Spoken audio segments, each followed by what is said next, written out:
Alors Mathieu, c'est dans votre nature que de venir en aide à votre prochain. Oui. Et quand vous avez entendu cette semaine que Valérie Bègue était en carence sentimentale, ça vous a beaucoup touché. C'est peu de le dire. Énormément, Alessandra. Quand on a comme moi l'altruisme chevillé au corps, on ne peut pas rester insensible à la détresse affective d'une femme, fût-elle pas Jojo physiquement comme Valérie. Me voilà donc.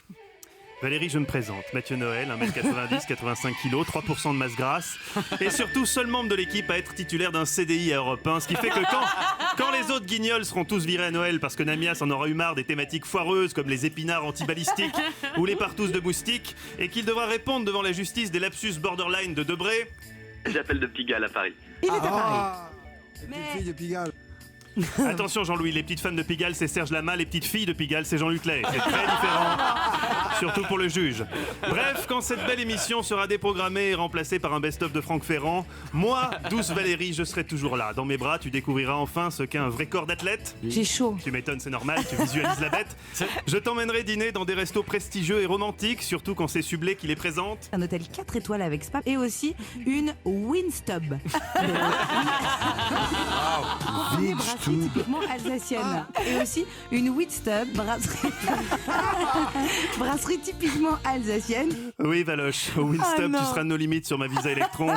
Et si tu préfères un endroit plus raffiné encore, on ira chez Pizza Pin. C'est un peu excitant.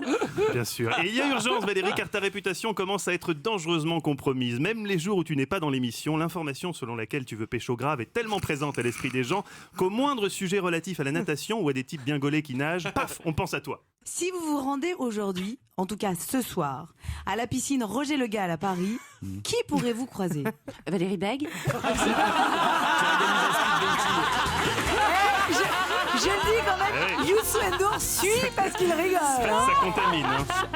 Hélas, les amis, l'équipe de la Cour des Grands est aujourd'hui au regret de vous faire part d'un décès, une disparition qui nous touche d'autant plus qu'elle aura vraiment été une étoile filante dans notre émission. Si nous sommes réunis aujourd'hui, les amis, c'est pour dire adieu au cerveau de Catherine Laborde. Main sur le cœur, s'il vous plaît. La pauvrine nous a quittés lundi en pleine émission. Elle a dit 3 mots, bonjour et au revoir. Entre les deux, un désert.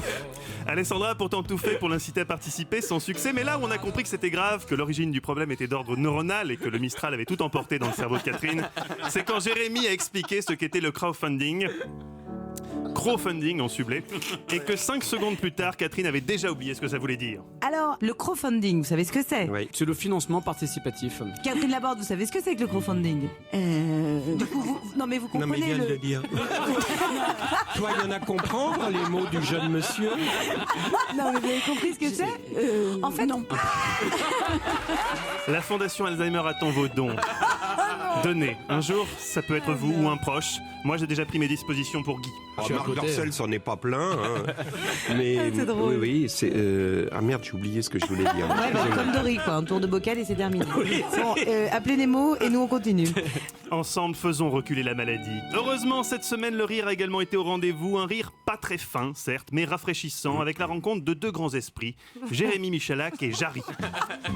Même exigence humoristique, même sens de l'élégance. Pareil. Entre ces deux-là, la sauce a pris instantanément. C'est sûr. Tout a commencé le jour de l'anniversaire surprise pourri de Jérémy.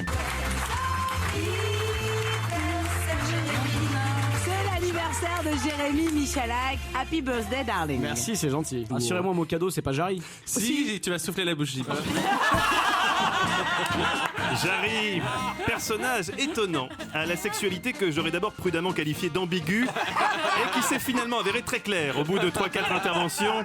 Un profil psychologique qu'on peut dresser assez rapidement par l'analyse de ses questions au cours de l'émission pendant les quiz. Si Freud l'avait eu comme patient, c'eût été la psychanalyse la plus courte de l'histoire. 2 séances. Vous êtes à voile ou à vapeur?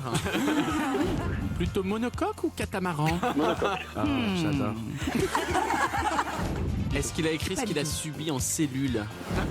Est-ce que ça vibre? Est-ce que c'était des concombres? Voyons. Fatalement, quand un individu si ostensiblement perturbé rencontre Jérémy Michalak, aka le nien diabolique, l'esprit le plus mal tourné de son époque, l'émulation est forcément spectaculaire. L'occasion de présenter nos excuses aux proches de Michael Jackson. Un bar à caresse. Pas un bar à caresse. Ça s'appelle non. un bordel, ça. On connaît tout. Michael Jackson est arrivé avec quelque chose de spécial. Qui a vexé. Qui n'a pas du tout fait rire Freddie Mercury et du coup il est parti. Oui, j'arrive. Des enfants? Non, pas des enfants. Oh non! Comme si Europe 1 avait besoin d'un procès en ce moment. Enfin, c'est la question qui empêche de dormir Fabien Amias. Qui, sachant qu'on avait déjà la triplette Michalak, Carlier, Jarry, a décidé d'ajouter encore un étage à la fusée de la connerie en recrutant Philippe Candeloro. Elle est lyonnaise, donc je suis plutôt fière. C'est qu'elle aime le 69 ans. Je ne sais pas comment le prendre, Philippe Candeloro. À l'envers. Ah ouais, c'est ça, ouais. Il était 17h12 mardi. Fabien Amias accompagnait ses filles à l'aumônerie. Ils écoutaient Radio Notre-Dame. Son aînée Marie-Madeleine était occupée à mémoriser un psaume de Saint-Luc. Quand soudain, Fabien s'est dit « Tiens, et si j'écoutais 2 minutes la cour des grands pour voir si la montée en gamme que j'ai demandée est bien effective ?» Et là, c'était pile au moment de la triste séquence dite de la partouze mortelle de moustiques. Une séquence qui faisait la barbelle à l'information scientifique S'emmerde En baisant. et qui a beaucoup, mais alors beaucoup inspiré Philippe Candeloro, passionné par les sciences. Je vous propose qu'on essaye. Julia, faites la moustique un peu excitée. Et Philippe et moi, on va faire les 2 moustiques mâles. Ok. En fait, je vous Dis-moi, c'est explique. par où la partouze? Éberlué, pétrifié par la honte de réaliser que c'était sa radio qu'il écoutait et pas le Moscato Show sur la concurrence, Fabien a lâché le volant et la Laguna s'est emplâtrée dans la chapelle Sainte-Thérèse de Lisieux. Quand il a repris connaissance à l'hôpital, on lui a dit « Monsieur Namias, je vous mets Europe 1 ?» Le temps qu'ils disent non, c'était trop tard. J'ai appris beaucoup chez les Jeannettes. je sais Moi pas aussi, vous. Ouais. moi aussi, les Jeannettes et les guides. Ouais, j'ai je fait sais pareil. par exemple toquer à la porte des gens, demander du lait ou des saucisses, parce qu'à Ça, l'époque c'est c'est ce vachement qu'ils me dur. demandaient de faire. Exactement. Vous n'êtes pas chez moi pour me demander de la saucisse, hein, Alexandra, parce que là, vous allez être servi. Hein. Le patron d'Europe 1 a dû être placé sous respiration artificielle, dans un état qui rappelle hélas celui de Michael Schumacher. Voilà les amis, encore du beau travail. Je vous retrouve vendredi. Si la direction n'a pas pris d'ici là des mesures radicales. Alessandra, si vous aviez un conseil à donner à nos auditeurs pour égayer leur week-end. Qui baise. Avec Valérie, on a envie de vous dire bon cours. Merci beaucoup Mathieu, Noël.